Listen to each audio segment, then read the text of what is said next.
Doctor, pues ya vamos a dar inicio a la entrevista. Agradezco bastante nuevamente que esté aquí con nosotros. Vaya, que por parte del Centro CISES y por parte de Alternativa Educación haya aceptado esta entrevista. Vosotros estáis en México, Ciudad de ¿cómo es ahora? Ciudad de México. Exactamente, en Ciudad de México. Bueno, doctor, pues iniciamos. Te voy a dirigir la primera pregunta y es así. ¿Cuáles han sido las experiencias que más han marcado su vivir para ser el extraordinario investigador académico que hoy es?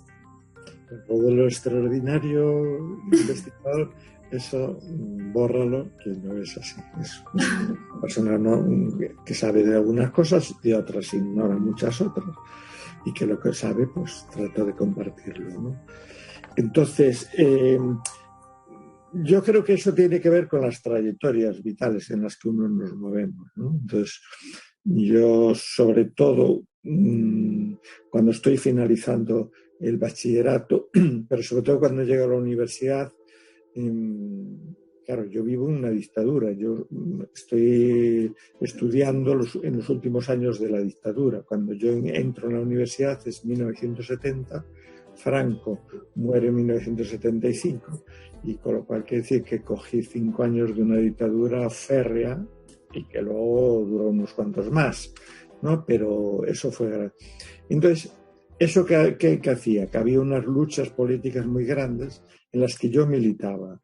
Yo era militante de organizaciones políticas, de una organización política de izquierda, antifranquista, y que queríamos construir una sociedad democrática y al mismo tiempo pues, socialista, más progresista, ¿no? Todo eso. Queríamos reconocer, que se nos reconociera que el Estado español era un Estado plurinacional y que había varias culturas, varias lenguas, y que, bueno, en concreto yo soy gallego, pertenezco a Galicia y mi lengua materna, social y de todo es la lengua gallega, y hay una cultura propia específica que durante el franquismo en mi escuela me prohibían. No solo te prohibían, sino que te castigaban si alguna palabra se te iba en castellano, y claro, en ese momento te castigaban, y algunos pues las palabras en gallego pues iban con mucha frecuencia, porque cuando estás en tu ambiente más espontáneo, las palabras que en otro idioma pues es cuando tú hablas un idioma, en el otro pues tienes un poco más, o sea, la espontaneidad va en el tuyo, que manejas todos los días, ¿no? Claro. Entonces todo eso era lo que me va llevando a eso. Y bueno, una vez que escojo las carreras de educación, pedagogía, hice también psicología, mi militancia era, por un lado, como militante político, tenía un tipo de comportamiento, ¿no? Más preocupado por la sociedad, por el cambio de estructuras de la sociedad. Y por otro lado, en educación, los discursos que nos daban, que eran unos discursos educativos, pero de la pedagogía más fascista que podía haber, ¿no? Igual que la psicología, todo eso, bueno, las cuestiones eran un individualismo feroz y todo teñido de la cultura nacional social, nacional cristiana, bueno, todo lo que era el fascismo, que el fascismo español era una copia, se estaba copiando continuamente en el nazi. Nosotros teníamos a Franco y los otros tenían a Hitler, pero eran amigos, se apoyaban y se reforzaban en todo en aquel momento, ¿no? Cuando yo ya entro en educación, claro, empiezas a estudiar lo que te están dando, y aquello no casaba bien. Yo veía que por un lado había como un discurso en teoría decían científico y riguroso, luego no era tanto, ni mucho menos, que chocaba con los discursos políticos y con las actividades políticas, con las luchas políticas, con los análisis políticos que hacíamos del resto de esferas de la sociedad, ¿no? Del mundo del trabajo, del mundo de la economía, del mundo de la cultura, del mundo, incluso de la propia escolarización. Es decir, claro, yo fui viendo como desde los 10 años, incluso ya antes, pero sobre todo desde los 10 años de edad, cada año perdía un número de compañeros y compañeras que no podían seguir estudiando, pues porque no tenían dinero o porque el sistema educativo les hacía fracasar o no les ayudaba, por así decirlo, ¿no? Claro. Porque dependía también de las familias que tenías, que te apoyaran, que tiraran o no, por todo eso. Entonces yo iba viendo todas esas contradicciones. Entonces en mi lucha política que hacía fuera del horario escolar, por así decirlo, estaba defendiendo unas cosas y cuando llegaba a la universidad decíamos, pero ¿y esto qué es? ¿Qué está pasando aquí, no? Entonces esa militancia política para mí fue determinante, ¿no? Porque esa militancia política a mí me hizo leer todos los textos de la izquierda, desde la izquierda marxista hasta la izquierda anticolonialista, ¿no? Es decir, a mí no me hace gracia, ni mucho menos, al revés, me alegro. Lo que me choca es que tardase tanto tiempo que la sociedad fuese conociendo autores como Frank Fanon, Albert Memmi, Underground, que es todo el mundo eso del desarrollo y de los países coloniales, y nosotros en Galicia, en mi movimiento político, eran textos obligatorios de lectura, porque nosotros defendíamos que Galicia era una colonia, pero una colonia interior, que donde se nos prohibía nuestra cultura, se nos imponía todo y los recursos naturales pues iban más bien para las otras partes del Estado y no para esta, ¿no? Porque, bueno, a fin de cuentas seguíamos siendo una especie de fin del mundo, porque aquí los romanos decían que se acababa el mundo, por eso esta zona se llama Finisterre, porque no les habíamos descubierto su interpretación.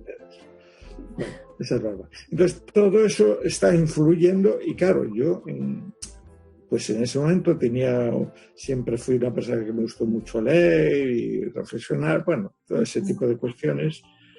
Entonces iba viendo todas esas contradicciones.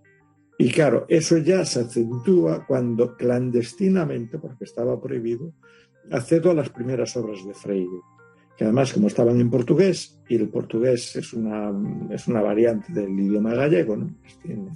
Pues nosotros entendíamos perfectamente aquello. Claro, y aquella pedagogía dijimos, esto me interesa, porque la otra te garantizo que no me interesaba nada. Y incluso no tenía pensado ni dedicarme al mundo de la educación una vez que acabase, porque aquello yo no lo había sentido. Entonces descubro a Freire y descubro a Célestin Freinet, que es lo mismo en Francia, en una pedagogía que se estaba haciendo antes de los años 20, empezó todo eso. Y claro, tú decías, ¿y eso aquí por qué no está llegando ese tipo de discurso? Y estaba prohibido, ¿no? O sea, no era que no podían llegar, ¿no? Entonces aquí te hacían leer unas cosas rarísimas y cosas así. Entonces, todo eso es lo que me va generando contradicciones enormes entre las lecturas que voy haciendo, lo que estoy viendo, y cuando conocimientos que estoy adquiriendo en otro campo, en el campo de la economía, o de la sociología, o de la política, que leía muchísimo, pues me chocaban con lo que aquí se estaba viendo en educación, ¿no? Y en educación incluso, lo que nos estaba llegando como más progresista era muy reproduccionista, era que el sistema educativo reproducía y como que no había forma de si reproducía, de enfrentarse a él. Claro, las propias contradicciones, que eso es un poco, ese fue el motor incluso hasta de mi primer libro, el libro del currículum oculto, es un libro que yo escribo con un demonio en la cabeza. Yo cuando escribo muchas veces tengo como claro ideas que a mí me parece que es necesario corregir en esta sociedad. Y una de ellas es pensar que el sistema educativo reproduce lo que hay, que no hay nada que hacer y que o cambiamos las otras esferas, económica, política, laboral, etcétera, o no hay solución. Claro, la primera contradicción surgía. ¿Y por qué muchas personas, porque yo no era la única, había muchas otras personas, estamos criticando esta educación? Estamos criticando esto y luchando por otro. Con lo cual quiere decir que hay espacios de resistencia. Que lo sepamos aprovechar o no es otra cuestión, pero esos espacios están. Entonces, bueno, pues eso fue de alguna forma la idea que me metió en eso, y al mismo tiempo en los años a principios de los 80, finales de los 70, principios de los 80, finales de los 70. Yo me voy a Londres, a la Universidad de Londres, y empiezo a descubrir pues una obra que aquí no sé cómo hacía, pues desde las de Basil Bernstein, pero sobre todo también me llamó mucho la atención las obras que estaban saliendo sobre métodos etnográficos en educación, métodos cualitativos y cosas de esas. Claro, aquello, cuando se aplicaba la educación y ibas viendo pues las investigaciones que se estaban haciendo trabajando con esas metodologías en educación, salía un mundo al descubierto, que es ese currículum oculto, que estaba ahí tapando aprendizajes que se estaban realizando y de las que ni el profesorado ni el propio alumnado estábamos siendo conscientes, ¿no? Yo siempre digo, yo nunca conocí ningún profesor tan malvado que quisiese anular el pensamiento crítico, que quisiese anular la cooperación, las ansias de saber del alumnado. La cuestión es, ¿por qué eso al final se está consiguiendo? A pesar de que todos y todas queremos que ese pensamiento crítico sea tan importante. Pues todo eso fue el motor de esas primeras obras, de esa educación más crítica, que luego se llamó educación crítica, pedagogía crítica, pero que en realidad venía muy de atrás y tiene múltiples formas. No hay una pedagogía crítica. Todo depende de dónde pongas énfasis determinados, qué contextos y condiciones sociales y educativas estés priorizando, etcétera, etcétera. Yo te digo, para que, como esa es una entrevista, tú córtame cuando tú quieras, ¿eh? Porque si no... Vaya, es que toda la experiencia que usted tiene es rica, tan trascendente que, vaya, justamente... Son años, más años de edad. Cuando tengas los mismos tendrás tú igual. Mil gracias, de verdad. Bueno, justamente con algunas cuestiones ya nos está respondiendo la segunda pregunta de la entrevista, que hace referencia a cuáles son las motivaciones que lo llevaron a consolidar sus líneas de investigación. Currículum integrado, análisis sociopolítico del currículum, políticas educativas, multiculturalismo, pedagogía crítica y formación del profesorado. Ya nos ha vertido algunas cuestiones. Todo lo que te estaba diciendo antes, o sea, a medida que te vas metiendo y vas profundizando en cada aspecto, te va levantando unas cosas y otros. Claro, el análisis sociopolítico del currículum era eso, es decir, ¿qué es lo que estamos haciendo dentro de las aulas? Primero, ¿cómo es, se puede decir, la justicia educativa? Es decir, ¿cómo está estructurado el sistema educativo? Cómo están estructuradas las redes de centros, los recursos que hay, las políticas de escolarización, cuántos años son obligatorios, cuáles no, cuáles son, todo eso. Eso sería un poco, eso me centró mucho en esos análisis más amplios sociales. Y luego hay un momento en el que todo ese mundo me va llegando más dentro, y empiezo a trabajar con el concepto de justicia curricular. Es los contenidos escolares, lo que estamos estudiando, ¿cuándo se cuestiona y dónde se cuestiona? Primero, ¿quién lo selecciona? ¿Y porque nos estamos creyendo eso? Y de repente estamos pretendiendo ser críticos con una sola fuente informativa, etc. Entonces eso me lleva a una de las líneas pues donde vengo trabajando desde más años y sigo ahí trabajando y puliéndola cada vez más, que es todo el análisis de los materiales curriculares, de los libros didácticos o los libros de texto, como llamamos en España. Vosotros creo que les llamáis los libros didácticos, o sea, los libros con los que estudian los estudiantes. Claro, yo empecé a analizar qué había ahí, claro. Pues a partir de ahí, a finales de los 80, yo empiezo ya a hacer un cuadro grande donde hablo de las culturas presentes, las culturas ausentes y silenciadas, y ese cuadro sigo con él hoy, pero ampliándolo, porque claro, yo mismo, mi subjetividad construida por mis prácticas sociales y por las instituciones escolares, me hacía no ver determinadas realidades que estaban ahí. Entonces, a medida que vas investigando, metiéndote y tal, y contrastando lo que está pasando en el mundo, vas viendo pues muchos silencios que ni yo mismo confrontaba. Es decir, si uno mira esos cuadros y va viéndolo cronológicamente, va viendo como cada vez en esas, sobre todo en las culturas ausentes, cada vez hay más ausencias. Y en las culturas presentes siguen prácticamente las mismas. Y justamente esto que nos ha estado platicando viene muy de la mano con cuáles son esos nichos de oportunidad que encontró en sus investigaciones que permitieron que se convirtiera en un referente, ¿no? En Currículum ya nos ha platicado sobre algunas cuestiones justamente que fue encontrando y que está abordando, o que aborda, mejor dicho, desde una perspectiva, desde una mirada diferente. Pero en el caso de políticas educativas, ¿cuáles fueron los nichos de oportunidad que encontró para convertirse en un referente?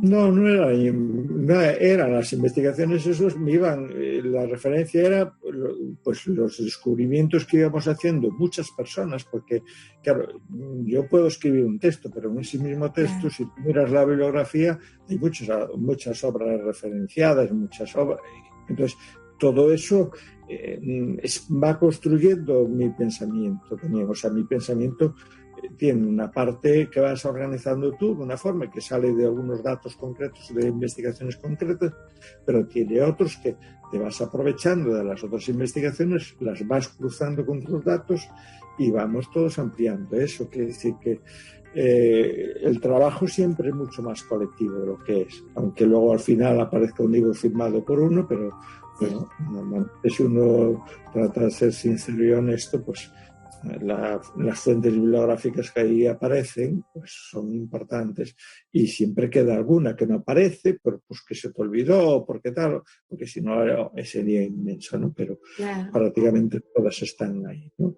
Entonces mis pensamientos son fruto de ese trabajo colectivo intelectual que a su vez se nutre de los debates y de las prácticas sociales que estás teniendo como ciudadano y como profesor. Son dos dinámicas que a mí desde el principio me marcaron, y es lo que te decía antes, mi militancia política para luchar contra un determinado régimen político que había, una dictadura que había, o luego posteriormente, cuando la derecha más reaccionaria está en el poder, pues para luchar contra ello. Pues todo eso se va vinculando a mi tarea profesional. O sea, yo no soy profesor o investigador de 9 a 14 horas y el resto soy ciudadano. Lo que trato es de ver eso y que eso me ayude a comprender lo que estoy haciendo. Porque, claro, estamos trabajando con las nuevas generaciones, con otras personas que bueno, hay que tratar de que reciban una educación adecuada al mundo que estamos viviendo. Quiero decir, la educación es un proyecto político. Un proyecto político en el que tratamos de pensar a partir de cómo es la sociedad hoy, de los análisis que hacemos hoy, cómo queremos que sea esa sociedad y futura y mejor. Entonces, dentro de eso, en el ámbito de la educación, nosotros ¿qué podemos hacer? Pero sabiendo al mismo tiempo que la educación no es una panacea de todo, porque últimamente hay un mundo ahí de que se creen que además va a frustrar al profesorado, porque dicen, si los estudiantes fracasan, la culpa es tuya. Digo, oiga, vamos, puedo tener una mínima culpa o alguna parte, pero vamos a pensar antes qué estructuras sociales, políticas, culturales, sanitarias, laborales, etcétera, están afectando a esa persona que a su vez vive en una familia, pero lógicamente si tiene hambre van a redundar en sus aprendizajes, porque primero querrá comer. Y si no comes, si no estás bien alimentado y no tienes una casa mínimamente digna, pues tus aprendizajes se van a resentir también. O sea, ese estudiante está conectado con muchas otras cosas, con los recursos culturales, etc. Yo siempre digo, no olvidemos que el Ministerio de Educación es un ministerio más del gobierno. Y en ese gobierno hay 15, 20, dependiendo de los países, ministerios. Así. Todos tienen responsabilidades en educación, unos más exclusivas, pero otros más inmediatos. Pero si tú estás mirando, tú dices, mira, Ministerio de Vivienda tiene que prestarnos atención a las viviendas de las personas, el Ministerio de Cultura a los recursos culturales del barrio donde esa persona está, el Ministerio de Trabajo a que esta persona tenga un trabajo, sus padres o su madre o su padre tengan trabajos bien remunerados y dignos, y sin horarios de explotación, el Ministerio de Igualdad, el Ministerio de Justicia tiene que velar que no existan leyes que protejan a uno y beneficien a unos y perjudiquen a otros, porque claro, igual que hablamos de desigualdad educativa, podemos hablar de desigualdad jurídica, desigualdad cultural, desigualdad afectivo-psicológica, que es decir, porque las personas necesitamos que se nos quiera y sentirnos queridos y cuidados cuando estamos enfermos o tenemos necesidades.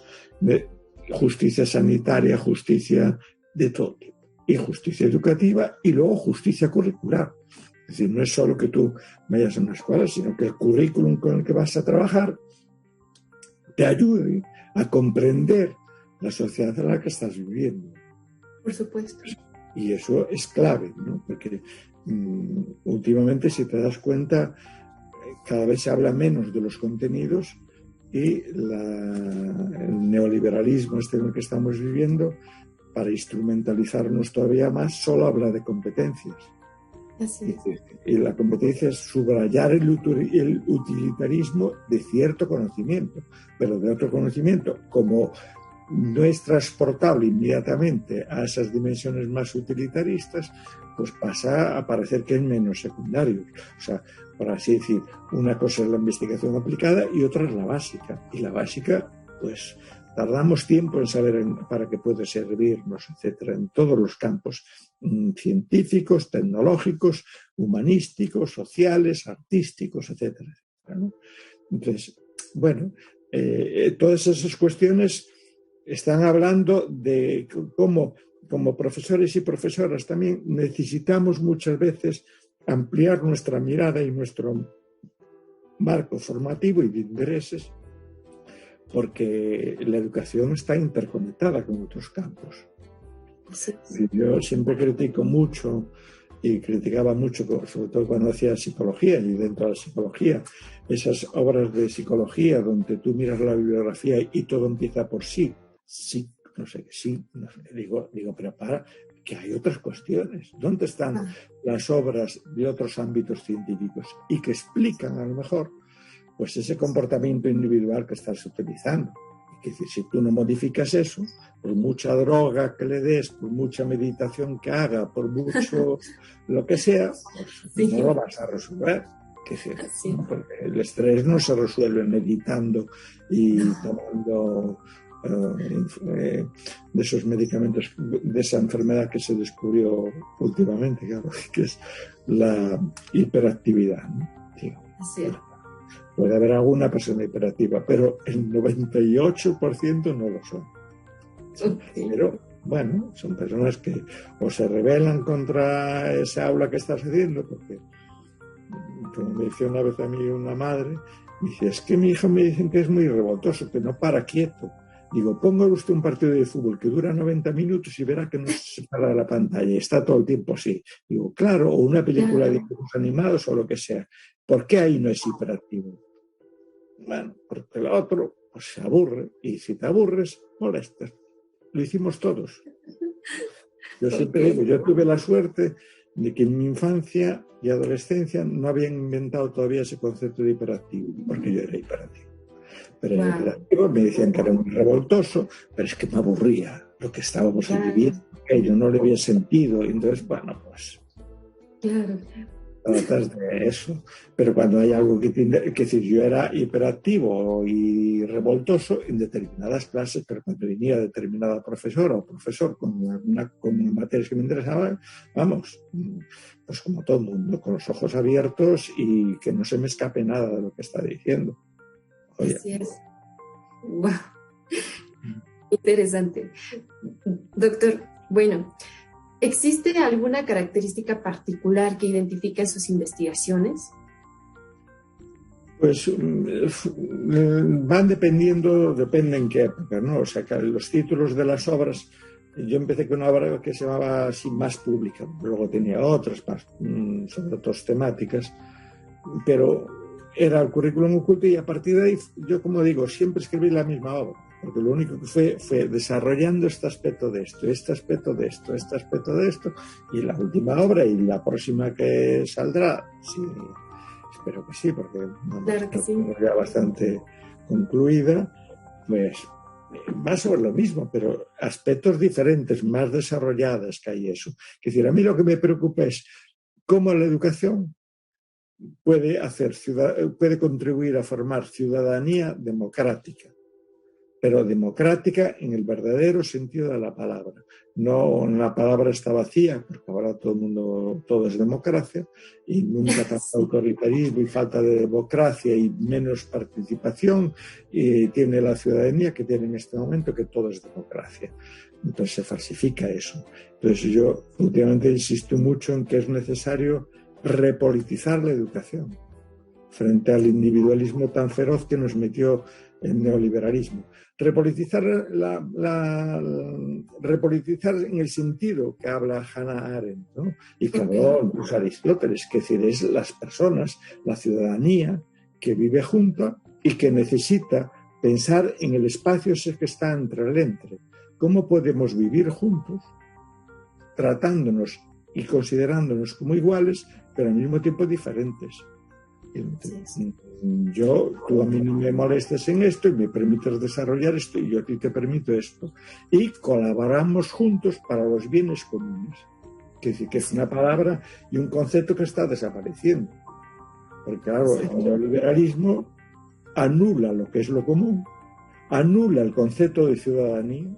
No somos ciudadanos y ciudadanas. Ciudadanos y ciudadanas son personas que se sienten y viven y son interdependientes y que se necesitan unas a otras.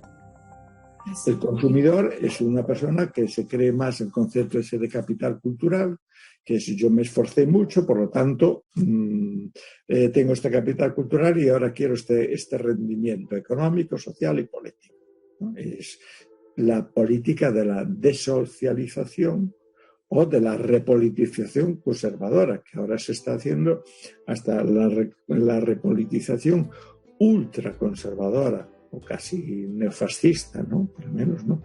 Estamos viendo como ahí vosotros tenéis cerca países como Brasil, etcétera. Nosotros aquí tenemos Hungría, bueno, muchos así de ese tipo, y en España tenemos partidos fascistas, por no decir nazis, neonazis, dentro del Parlamento, ¿no? En toda Europa y todo eso, ¿no? Entonces, y esos partidos sí están mirando la educación y quieren y tratan de intervenir muchísimo en la educación y diciendo que, ¿para qué? Primero, para que vayamos a ese mundo de las competencias y trabajemos para el mundo empresarial, ¿no? Desarrollemos los conocimientos que necesita ese mundo empresarial. Y para construir pasados coloniales y mitificarlos, ¿no? Son los que, en mi país, son los que están diciendo que hay que hablar de la hispanidad, pero como el gran logro que hicimos nosotros y la dávida que hicimos, el regalo que hicimos al resto del mundo, colonizándolos, llevándolos nuestra cultura, religión y educación colonizadora. Es lo que se les olvida a ellos, ¿no? Y destruyendo todas las otras. Bueno, y esa lucha está aquí, en todos los lados. Y están pidiendo que eso tal. Tú miras las calles de comunidades en las que ellos tienen un peso grande, como puede ser Madrid, y siguen estando todos los grandes dictadores dando nombres a las calles, estatuas, etcétera, mientras que los demás tratamos de cambiarlos y decir, mira, recordad eso sí, teniendo una buena memoria histórica de qué fue lo que le pasó, lo que nos pasó, para no volver a repetirlo. No tratar de olvidarlo, porque si olvidas el pasado, tienes muchas posibilidades de volver a repetir los mismos errores. La historia nos sirve para aprender dónde metimos la pata, también qué cosas hicimos bien, y a partir de ahí, con esos aprendizajes, aplicarlos al mundo de hoy. Así es. Y eso es básico, ¿no? Si tú me censuras los conocimientos de historia y todo eso, pues lo que me vas a enseñar es adoctrinar, es venderme una verdad, etc. Entonces, mis investigaciones van mucho sobre eso y últimamente me meto mucho con los materiales curriculares y con la defensa de la educación pública. Porque, claro, si queremos educar ciudadanos y ciudadanas democráticos, eso es incompatible desde mi punto de vista con la educación privada y concertada, que hay ahora las dos redes, la pública y la privada y concertada. La privada y concertada es la misma, solo que la concertada, el Estado financia eso, pero para hacer una educación privada, y la privada ya claramente pues le pide a las familias todo el dinero, porque eso se preocupan solo de las grandes élites económicas. Perfecto. Claro, un niño o una niña que esté escolarizado en esos centros, ¿cómo se socializa? ¿Quiénes son los niños y niñas con los que aprende a convivir, con los que aprende a trabajar, con los que aprende a reconocer, con los que aprende a ver que somos iguales y aprende a construir la igualdad y a trabajar desde la igualdad, a colaborar desde la igualdad, a investigar para descubrir qué está pasando y cómo mejorar esa sociedad, lo que tenemos en común, no lo particular? Entonces tú miras los nuevos lenguajes, últimamente, y te dicen, no, lo importante es que la gente haga, los estudiantes y sobre todo las mujeres, que son las que menos van hacia ahí, estudien carreras de STEAM, ¿no? Que es el acrónimo ese de ciencias, science, tecnologías, ingenierías y matemáticas. Así es. Y que ahora últimamente le metieron una A por la medio, que es el mundo de las artes. Entonces dicen, no, son muy importantes las ciencias, las tecnologías, las ingenierías, las matemáticas y el arte. Pero es un arte censurado. Es el arte que utiliza la ciencia del marketing, la publicidad. Así es. A ver cómo utilizamos el arte para que eso que están fabricando, pues yo lo vea tan atractivo que tenga que salir disparado y pedir un crédito para poder tenerlo, para así conseguir la felicidad, ¿no? Pues es una manipulación del arte, no es el lenguaje del arte como actividad que nos enseña a ver y a ver la realidad con otros lenguajes diferentes artísticos, pictóricos, escultóricos, de danza, de animación, etcétera, de cómic, de todo ese mundo, ¿no? Y entonces, ese es otro mundo diferente. Y ese mundo artístico habla de la realidad. Y en la medida que habla de esa realidad, si son buenos artistas, van a denunciar también la misma realidad, la misma que tú denuncias en educación, en sociología, en política. Cuando ves una injusticia, el arte hizo lo mismo. Mira los grandes movimientos artísticos, y son movimientos revolucionarios que iban acompañados con revoluciones sociales y políticas que se estaban dando en ese momento, y que ellos utilizaban ese arte para hacerte ver la realidad, para denunciar una realidad determinada, que lo hacían en pintura. Tú miras lo que es Goya, por ejemplo, y Goya está denunciando lo que está pasando. Miras a Picasso, y Picasso, pues un cuadro tan famoso como La Guerra de Guernica, pues mira, contribuyó más, a lo mejor más, contribuyó muchísimo en todo el mundo a visibilizar la cara criminal y fascista del fascismo, lo que era ese mundo, ¿no? Pues está en un solo cuadro, ¿no? Entonces, claro, ese no es el cuadro del arte para decorar y poner ahí, ¿no? No es un cuadro muy duro y que está diciendo muchas cosas, ¿no? Y entonces, es un poco todo eso. Yo creo que esas cuestiones son muy importantes, hacer ver y ver todo eso. Claro, si tú planteas eso y ahora te vas metiendo dentro del aula, pues significa que el aula habrá que preocuparse del conocimiento en cuanto las diferentes campos de conocimiento son parcelas que hablan de una misma realidad, que es el mundo en el que vivimos, y que tienen que estar más integrados. Si yo quiero maleducarte, o sea, impedirte comprender esa realidad como global, cómo está interconectada entre sí. Yo voy a apostar por una enseñanza disciplinar. E incluso ahora estamos ya en enseñanzas microdisciplinares. Aquí hay estudiantes que acaban carreras universitarias, por ejemplo, en educación, y en el último año de carrera dicen, es que yo no sé de nada.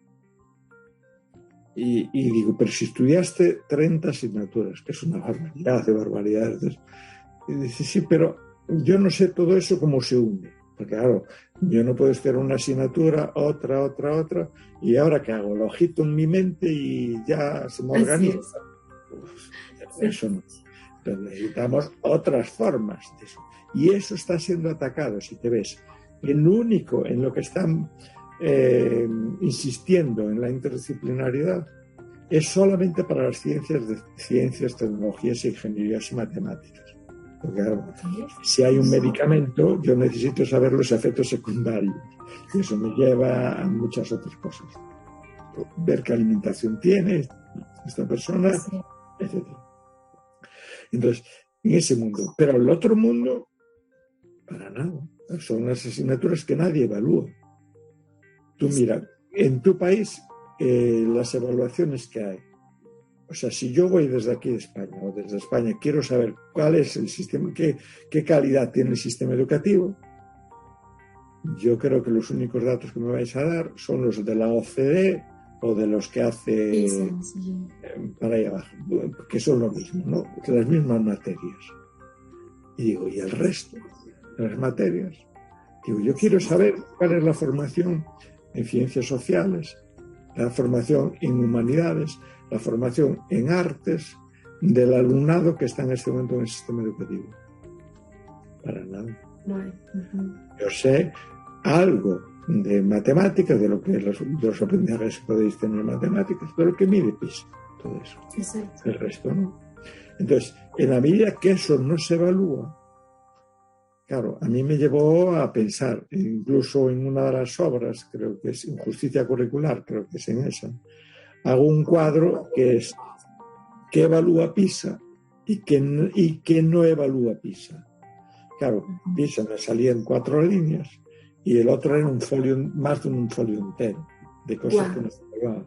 Y eso que no se evalúa, yo ese cuadro lo construí primero, o sea, una educación integral, ¿qué sería? Una educación artística, humanística, todas esas divisiones. Personas que saben lo que es la democracia, que saben debatir, que saben investigar, que saben cooperar, que saben ayudar. Y entonces digo, ¿y esto? ¿Quién lo evalúa? Nadie. Exacto. Entonces digo, bueno, ¿esto qué es una educación? ¿O es que ya vendimos el sistema educativo a las empresas? Porque ahora la OCDE a continuación lo que te va a decir es, tenemos todos que potenciar más este tipo de cuestiones, ¿no? Porque, y te obsesiona con esas materias. En la medida que te obsesiona con esas materias, porque además nos colocan en rankings mundiales. Así es. Pues el problema es que nadie quiere estar en los últimos países, tiene que estar allí. Claro, y tú dices, ¿y esto? Entonces, el gran problema que es la OCDE primero, ¿es una organización educativa? No, es una organización económica solo le preocupa la economía, que es la E que tiene allí, ¿no? Organización para la Cooperación y el Desarrollo económico, no social, no educativo, no artístico, no ciudadano, no democrático. Eso no le interesa nada.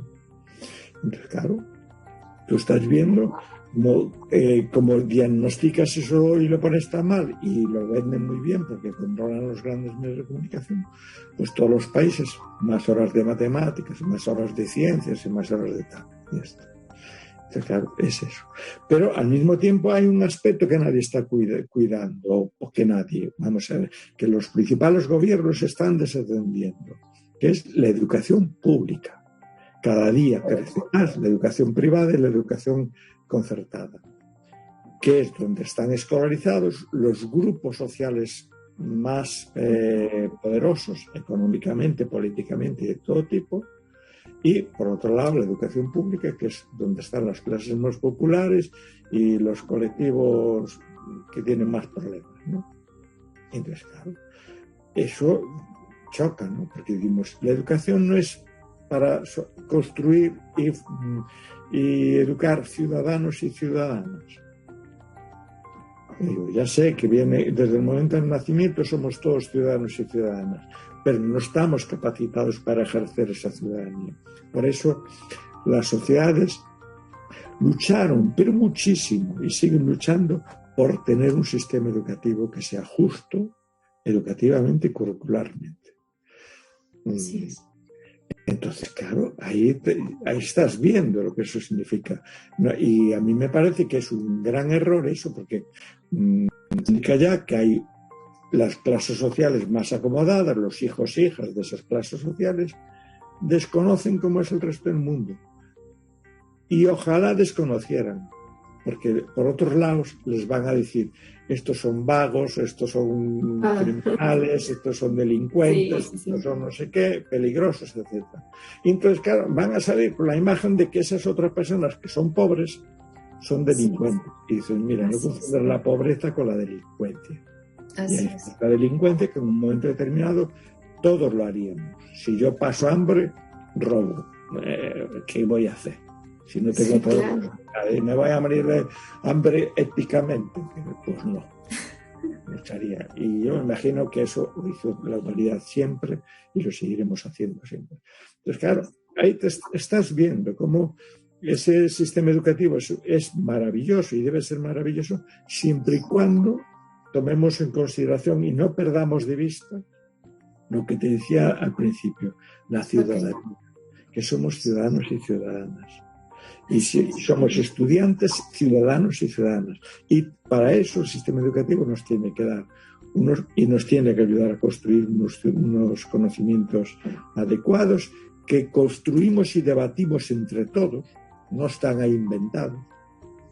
Te digo, no me puedes decir que tú quieres una educación crítica y cooperativa, etcétera, y utilizas una sola fuente informativa. Y los estudiantes para la materia de matemáticas cogen el libro de texto de tal editorial que a su vez está sesgada de todo tipo, porque en España y por ahí también la mayoría de las editoras de libros de texto están en manos de la Iglesia Católica.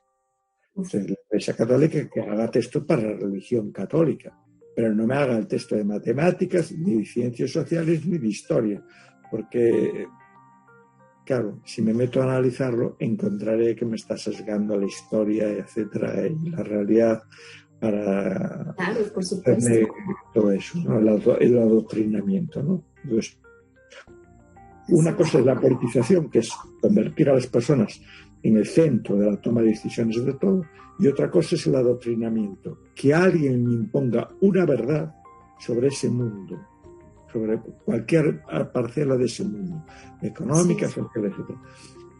Yo sé que esas parcelas, que esa realidad es muy compleja, pues para eso tenemos que trabajar en cooperación y consultando muchas fuentes informativas, preparándonos mucho, porque es así, el día de mañana no hay un libro de texto, bueno, para algunos será el periódico tal o el periódico cual, pero vamos, eso se llama adoctrinamiento, es creer una verdad, que en el caso de la Iglesia y para los creyentes está bien, porque si creen que hay un Dios, el que sea, que reveló cuál es la verdad, pues lo lógico es que los seres humanos tendremos que aprender esa verdad, no la podemos discutir. Pero el conocimiento de todas las esferas que no es de la religión es un conocimiento humano, que está construido por investigadores e investigadoras e investigadores que tenemos sesgos, que tenemos prejuicios, que tenemos ignorancias, que desconocemos cantidad de cosas y que las vamos superando en la medida que nos vamos juntando mucha gente y vamos contrastando, debatiendo, etc.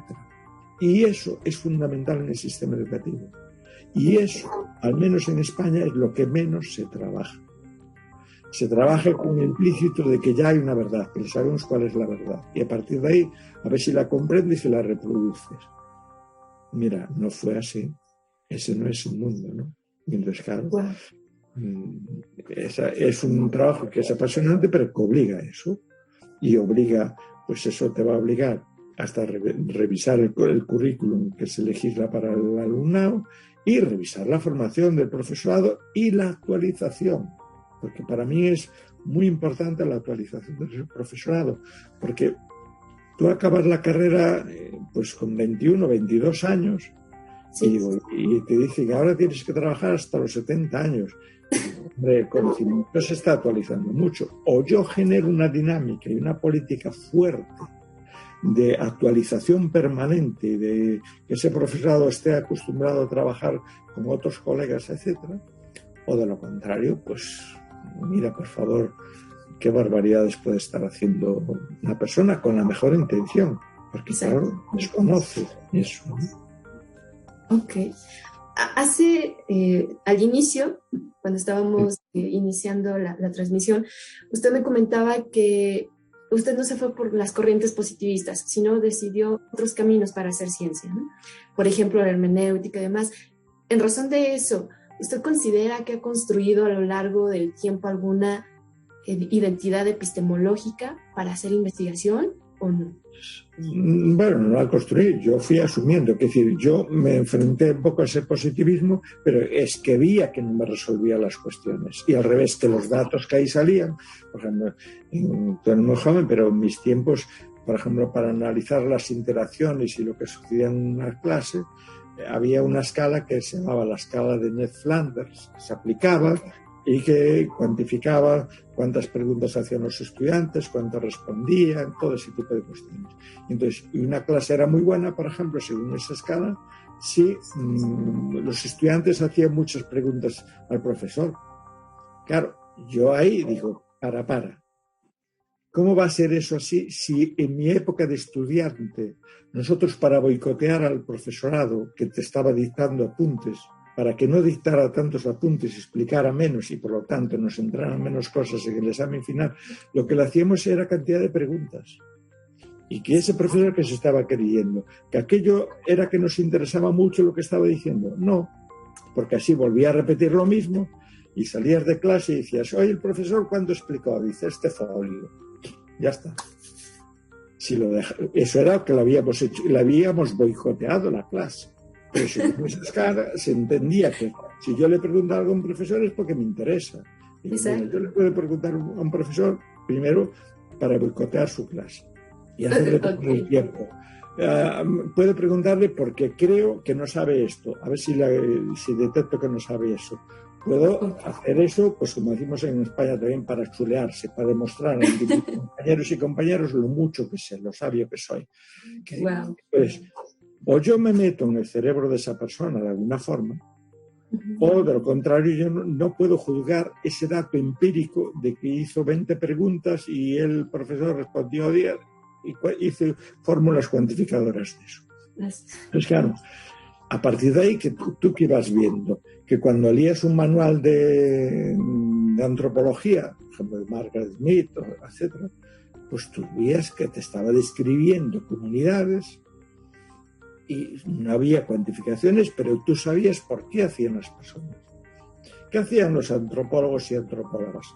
Meterse a vivir en una comunidad. Y en esa comunidad aprendían a ver pues lo que significan las cosas, a ver que aquello que se hace tiene en realidad tal significado. No hay un único significado que le puedes dar. Eso, tú te metes en el contexto de eso, tú no captas los verdaderos significados y acciones de lo que ahí hay. Y eso es, claro, la hermenéutica te empezaba a llevar a eso, los métodos cualitativos, etnográficos, que se estaban aplicando en la investigación antropológica. Empezábamos a ver, oye, si esto lo aplicamos en educación, ¿qué pasa? Entonces, claro, te enfrentabas al dilema que el positivismo imponía, que era la relevancia y precisión, enfrentar esas dos cosas. Y claro, algunos decíamos, mira, frente a la precisión, a lo mejor es muy interesante también pues perder precisión y ganar relevancia. Es decir, yo como hago una investigación positivista, por ejemplo, para ver el grado de cooperación del alumnado, el espíritu crítico, el espíritu de solidaridad, la capacidad de amar, etc. O sea, casi lo que es más humano, ¿cómo lo vas a cuantificar? No puedes. Puedes reducirlo a 4 cosas, pero sabiendo que eso todo no tiene ningún significado. Porque ahora las personas hablamos, es decir, en función, tú piensas tu época de estudiante y cualquier otra, bueno, y tu realidad cotidiana. Hay ciertas preguntas que a una persona no se le haces por si le puede molestar, o por si me va a sancionar, o por lo que sea, o porque quiero provocarlo. Sí. Es decir, o yo soy eso, o en esa investigación eso ¿cómo me lo cuantificas? Así es. Entonces, todos esos métodos fueron muy importantes. Y si tú incluso cronológicamente empiezas a ver en el campo de las ciencias sociales y sobre todo en educación, a partir de los finales de los 70, principios de los 80, cada vez empieza a aparecer más ese tipo de bibliografía. Y esa bibliografía revoluciona todo nuestro campo. Es decir, si tú miras, haces un análisis de eso, por ejemplo, hay un libro que se publica en 1978, que creo que es por ahí, es el libro de Paul Willis. Es como los niños de clase obrera encuentran trabajo en la clase obrera. Claro, ¿el qué hace? Pues hace una investigación con este tipo de metodologías en un aula. Claro, y tú lees aquel libro y dices, pero si te está diciendo, en mi clase pasa lo mismo, en esta aula pasa lo mismo, y acabas viendo lo que es aquello. Entonces eso revolucionó todos los campos educativos. Y claro, en cambio últimamente, si tú empiezas a ver, cada vez hay menos investigaciones etnográficas. Eso sí, la gente por aquello de que las palabras suenen bonito, pues dice, no utilizamos métodos cualitativos y cuantitativos. Y tú dices, ¿cómo? ¿Me estás mezclando todo eso? Así es. Bueno, ojalá. Debe ser un genio, porque si no, a ver, es decir, cada una de esas cosas da para mucha investigación. Es un reto, así. Pero dice, no, es que yo le pregunté, no sé qué, digo, eso no es un método, eso no es un método cualitativo.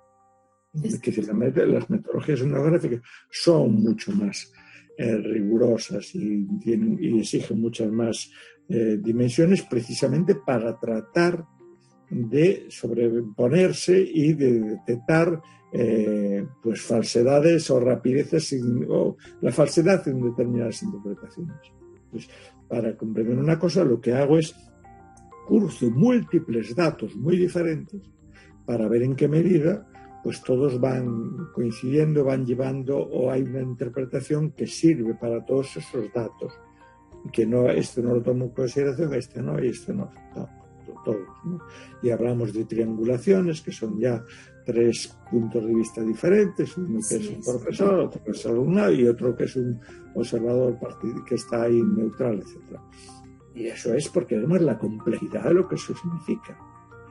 Bueno, a partir de ahí, cuando vamos construyendo bien esa investigación, pues vemos un mundo y una realidad increíble, que de otra forma, pues tú dirías que es lo mismo, etcétera, etcétera, ¿no? Entonces, esas cuestiones, eso es lo que marca más mi campo. O sea, yo lo que trato es siempre de mirar qué hay detrás de esto. Cuando ahora te viene una moda que te dicen eso, como STEAM, de ciencias, tecnologías, etc., digo, ¿y eso por qué? Cuando si vienen los test de PISA dices, ¿pero qué hay ahí? ¿Quién? Y entonces, claro, pues yo soy de los que empieza a decir, ¿pero quién está organizando eso? ¿Quién es esa organización? Y empiezas a ver y digo, claro. Estos son ya se entiende de dónde viene. Educando a la gente y a la mano de obra que necesita el neoliberalismo. A la gente que necesita el mundo financiero y el mundo militar y el mundo de ese tipo. Y el resto no les interesa porque puedes criticar eso. Así es. Entonces hablan de emprendimiento. Cuidado, es emprendimiento capitalista, no es emprendimiento socialista o comunitario, etcétera, etcétera. Es a ver cómo yo emprendo algo para venderte algo y sacarte el dinerito. No es en qué medida vamos a emprender algo para solucionar este problema que tiene mi comunidad, mi barrio, este colectivo, etcétera, etcétera. Es otro emprendimiento diferente. Ese no es el emprendimiento del que habla la OCDE y del que hablan ahora todos los países, porque todo es emprendimiento capitalista, individualista, bienes comunes. Digo, ¿cómo bienes comunes si vivimos en una sociedad donde cada vez es todo más meritocrático y donde el fracaso escolar se considera que es porque ese estudiante es un vago, no se esforzó? Digo, mírame qué condiciones le llevaron a que no se esforzase. Que si las dimensiones estructurales se obvian y todo es responsabilidad individual. Incluso hasta la neurociencia, porque nos encanta buscar cosas raras y entonces ahora dice, es que la neurociencia me dice eso. Digo, la neurociencia está mirando personas y procesos que se celebran en determinado contexto, pero que no son transferibles todas a otras. Así Digo, mira, dime, analíceme las cuestiones más comunes, porque de lo contrario vas a caer en la medicalización, que es atribuir a la persona todos los males y los errores que comete. Y sin obviando que a lo mejor lo que tienes que hacer es mirar qué es lo que está generando que todas esas personas que viven en esa comunidad, por lo que nos pasa, estén estresadas, estén angustiadas, estén desoladas, digo, ¿qué nos van a dar? La medicalización es para cada persona. Digo, no. Lo que quiero es el análisis que explica por qué todas esas personas estamos teniendo eso. Y vamos a modificar eso, no atribuirlo a responsabilidades individuales, ¿no? Claro, pero si está hasta en los lemas. Yo siempre digo, mira, ahora, por ejemplo, cuando empezó la COVID, la pandemia esta, el lema que aquí se lanzó era cuídate. Y digo, hombre, claro que me cuido, es que es un instinto. Pero no hace falta que me lo digas. Todos vamos a que nos agarramos a lo que sea. Es instintivo eso. Era, cuidémonos, vigilémonos, ayudémonos unos a otros. Porque va a depender de todos los demás. De todo eso. Entonces, era un discurso todo individual. No, cuídate. Que era lo mismo que te decían en la educación. Tienes que ser el mejor. O sea, tú ya me estás diciendo entonces que yo no puedo colaborar con mis compañeros y compañeras. Porque si colaboro con mis compañeros y compañeras, ya no voy a ser el mejor. Alguno de ellos puede ser el mejor. Entonces, para ser mejor, tengo que competir con ellos. Y para competir con ellos, no puedo colaborar. En tal caso, puedo pasarles información falsa para que metan ellos la pata. Y así quede yo como el sabio y el bueno y el triunfador. Entonces, tú estás viendo como los discursos son cada vez más individualistas en todos los aspectos, hasta para una pandemia como esta. Wow, exacto. Y donde responsabilizabas a la gente, cuídate, protégete, y digo, pero si eso es instintivo, lo hacen todas las especies animales. Lo que tú hazme ver es que yo puedo tomar una medida, pero tengo que preocuparme de ti, ayudarte a ti, porque si a lo mejor tú no puedes o estás metiendo la pata, estás ayudando a prodigar esto, etcétera, etcétera. Y que a lo mejor tú tienes determinadas necesidades y si te meten y te encierran en casa no las puedes satisfacer. Claro, y tú dices, ¿y esto? Porque aquí estaban presuponiendo que todo el mundo dice, quédate en casa. Y digo, todos tienen casa. Wow, sí. Y hay gente que tiene casas en muy malas condiciones. Sí, es exacto. Y usted que lo va a encerrar ahí. Y tú vives en una casa con una familia feliz.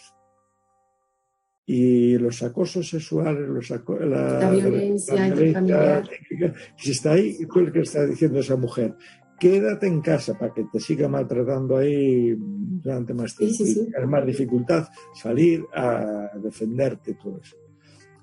Tú ibas viendo la cantidad de situaciones que quedaban ahí sin pensar.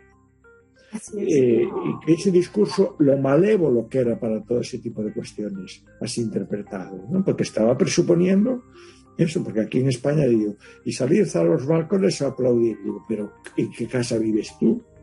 ¿Vive todo el mundo en ese tipo de casas? Porque no es así, no es así. Entonces, claro, era presuponer que todo el mundo éramos de clase media muy acomodada y vivíamos en un piso amplio, vivíamos mucha gente o familias dentro, donde teníamos recursos tecnológicos de todo tipo, teníamos a familias que nos podían ayudar a los chicos, que podían ayudar a los chicos y chicas con los deberes.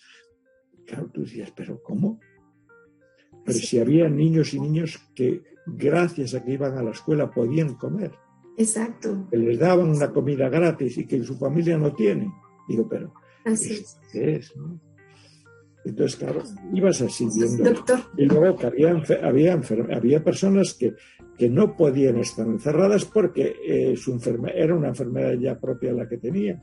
Y digo, pues habrá que buscar cómo pueden salir con algunas condiciones y precauciones como fuimos descubriendo, ¿no? Pero el discurso era todo un discurso médico de laboratorio, que se olvidaba que esa persona que tenía el COVID era una persona que vivía en esta sociedad, que pertenecía a esta clase social, que tenía este acceso a estos recursos, que tenía estas capacidades culturales. Eso todo se olvidaba. Pero precisamente estabas diciendo que era una persona de clase media acomodada y con mucho capital cultural. Justo derivado de este último que nos está compartiendo, debido a la ascendencia que tiene su trayectoria académica, la mayoría del auditorio hace preguntas relacionadas a la pandemia y coincide en la mayoría de ellas con Andrea Padilla Mendoza, quien pregunta, ¿cómo pensar el currículum después de la experiencia de la pandemia? Entonces, pues, mira, un poco lo que estaba diciendo antes, que decir, pues si estuvimos viendo la pandemia, la perversidad de la atención y de las soluciones individuales, que necesitábamos más colectivos, etcétera, pues ver en qué medida ese sistema, lo que estábamos viendo en las aulas, nos servía para enfrentar y comprender lo que estaba pasando y solucionar todo eso. Y la veía que estábamos viendo que eso que no, pues eso que nos debe aprender a ver. Bueno, pues que mira, somos una sociedad muy diversa, muy desigual, injusta, muy, muy injusta. Así es. Claro, no todo el mundo pertenece a la misma clase social, tiene las mismas condiciones, etcétera, y sino que unos son de clases medias, que las clases sociales ya parece que no existen, y vaya si existen, y clases profesionales, luego tienes un sexo, que es esta sociedad patriarcal, sigue siendo, y ahora se vio también otra vez más, ¿no? Es decir, hay muchos cuidados, las mujeres tuvieron más trabajo que tuvieron muchísimos hombres, etcétera, y porque tenían que atender a todas las cosas, porque además hasta eran los que se preocupaban de la educación de los hijos e hijas, porque el padre pues estaba ocupando en teletrabajo, cosas por el estilo, se tenía, o otra cosa, los que lo tenían. Entonces, yo creo que eso lo que nos sirve para ver es primero, ¿qué tipo de sociedad estamos viendo? Porque esta pandemia también nos sirvió a ver qué tipo de mundo estábamos construyendo. Un mundo del capitalismo más feroz, etcétera, de la degradación de todas las clases de medios y, claro, la degradación de nuestro entorno. Es decir, pues las condiciones en las que estábamos viviendo, etcétera. Esto a mí ¿a qué me lleva? Pues que tenemos que repensar ese currículum, todas las materias, todas. Primero, los contenidos que hay que trabajar ahí, en el sentido que nos permitan comprender eso. Y luego buscar una metodología que nos permita tratar de ver eso, cómo esos contenidos de todas esas materias tienen que servirnos para ayudar a entender lo que nos está pasando. Ver de dónde esto, cómo se originó y, por lo tanto, qué posibles soluciones y alternativas hay, todo eso. Es decir, tenemos que ir a unos contenidos, primero, que sean muy relevantemente seleccionados, porque ahora la gente dice, no, las competencias. Digo, mira, las competencias se desarrollan sobre una adecuada selección de contenidos. ¿Cómo voy a desarrollar mi capacidad crítica? Y si me estás dando como conocimiento solo pues solo determinados contenidos me vas a pedir y encima me vas a poner unos estándares de rendimiento que no me ayudan a prestar en eso atención a otra cosa. Es decir, tú piensas que en los últimos años el currículum que están legislando los gobiernos es un currículum que parte de un supuesto que no se atreven a verbalizar. Tenemos un profesorado inútil que no sabe nada. Entonces vamos a decirle todo lo que tiene que hacer y se lo vamos a desmenuzar. Contenidos, le vamos a decir estándares de rendimiento, estándares de formas de evaluación, competencias, indicadores. Claro, tú dices, ¿pero esto qué es? Confíe usted un poco más en el profesorado. Que detecta que ese profesorado tiene lagunas, dele formación y genere estructuras para que ese profesorado aprenda a trabajar en equipo con otras personas. Es decir, se está reforzando mucho un trabajo muy individualista.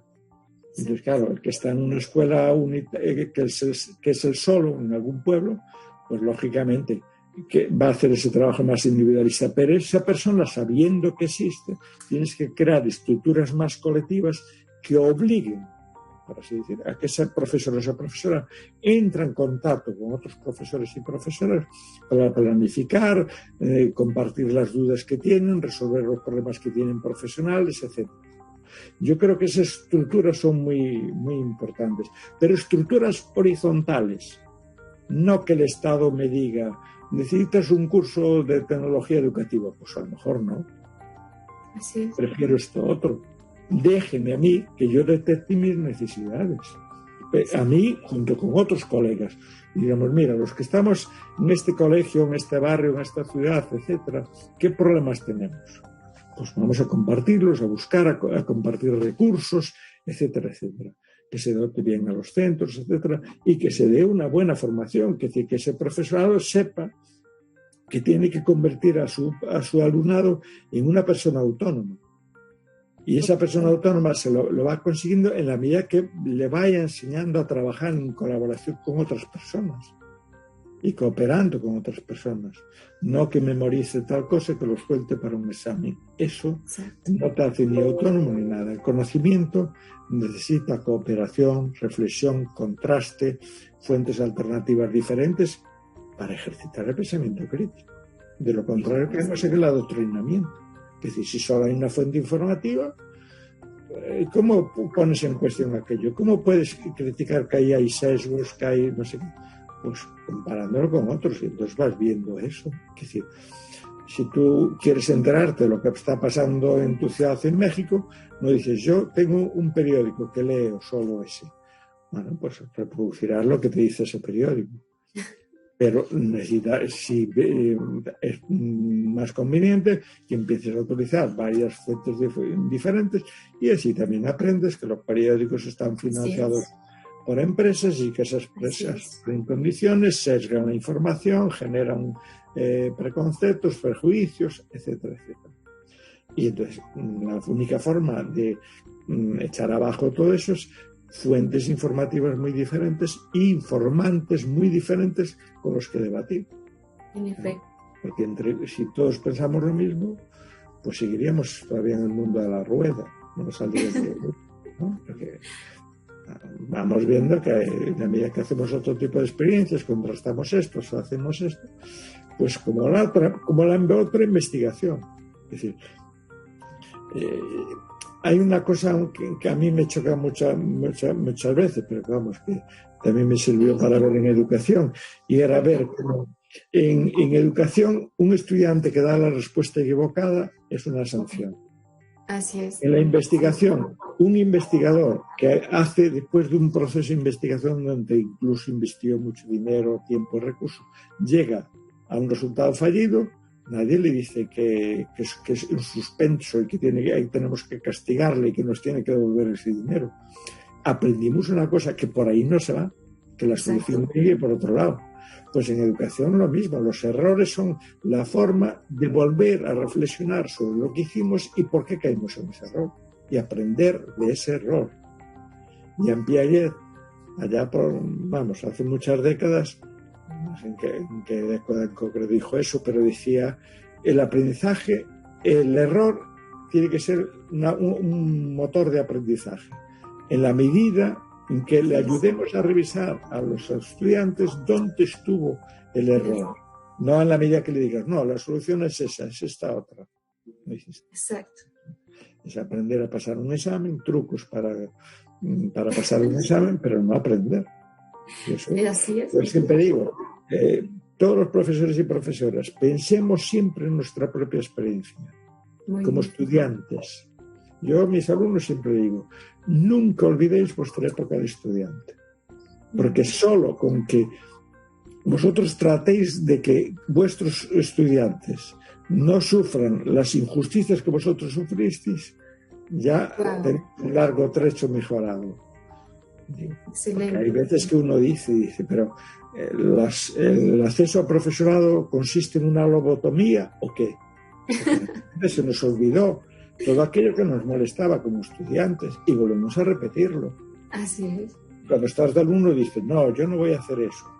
Pero si tú ahora le preguntas a tus alumnos, es fácil que te digan, pero si eres como ellos, como ese que te creabas tú, pues ya está. Entonces, aquí yo creo que eso es muy importante, y eso es muy importante en la medida que pensemos en bienes comunes, en ciudadanos y ciudadanas, no en clientes ni cosas de ese tipo, individuos y palabritas de esas, que son palabritas individualizantes y desocializadoras, que lo único que hacen es individualizar. Necesitamos un lenguaje más socializador, mucho más inclusivo, donde nos veamos todos como necesarios y aprendemos a trabajar. Personas que somos diferentes, no los iguales. Por eso, para mí, a mí me preocupa muchísimo y denuncio muchísimo cómo está avanzando la privatización, los centros privados y concertados. Digo, pero eso ya es, si tú te educas por separado, vas a vivir el día de mañana por separado y vas a sospechar de todos aquellos que no estaban en tu colegio. Porque te dijeron que esos eran delincuentes, violadores, o lo que te da la gana. Ya está. Y claro, te dices, cuando nos educamos juntos es cuando aprendemos a ver que decían, pero si tú decían que vosotros erais unos delincuentes y tú eres una maravillosa persona, pues claro, el educarnos juntos sirve para desmontar prejuicios, ideas falsas, comprender situaciones de personas que dicen, realmente es que, claro, es injusto la situación de tu familia. Eso lo hacemos cuando entramos en interrelación, cuando ejercemos como ciudadanas y ciudadanos. De lo contrario, somos clientes y nos preocupa cada uno lo nuestro y vamos a lo nuestro y que yo a ver cómo acumulo este capital cultural para que el día de mañana obtener tal ventajas, etcétera, ¿no? Porque tú piensas, la cultura del esfuerzo hace creer al alumnado que si se esfuerza todo se puede conseguir. Claro, la cultura del esfuerzo omite la desigualdad de oportunidades de base que hay ahí, sino que ya da por implícito de que ya existe en nuestra sociedad igualdad de oportunidades. Por lo tanto, las diferencias individuales vienen dadas por intereses, gustos, preferencias, pero sobre todo por el esfuerzo. Y digo, eso es falso. Hay personas que por mucho que me esfuerce en conseguir ciertas cosas, no las voy a conseguir, porque me faltan cantidad de condiciones y requisitos previos, etc. Y nuestros estudiantes lo mismo. Si yo tengo hambre y me preocupan no sé qué, y llego a casa y tengo una familia desestructurada, etc., a mí no me digas ahora que haga los deberes. Digo, por favor, esto qué locura es, ¿no? Entonces, claro, hay fracasos de estudiantes que son fracasos de la sociedad en la que está viviendo, no de la escuela ni de ese estudiante, sino de las estructuras que generan eso. Entonces, responsabilizar a un estudiante solo, en particular individualizarlo, es hacerlo responsable de cosas de las que él no es responsable. Entonces, claro, tenemos que saber comprender todo ese tipo de juegos y dimensiones, y eso nos hará más humanos y nos llevará incluso a colaborar más y implicarnos mucho más en la solución de los problemas colectivos, o sea, a ejercer nuestra dimensión cívica de ciudadanos y ciudadanas preocupados por los bienes comunes, no por los bienes individuales. Porque entonces es muy fácil que yo resuelva mi problema al coste que sea, y esa no es la solución. Perfecto, doctor. Vaya, después de toda esta narrativa tan rica en conocimientos y de su experiencia, le agradecemos a nombre del Centro de Investigaciones sobre Educación, Sociedad y Futuro y el Grupo Editorial Alternativa Educación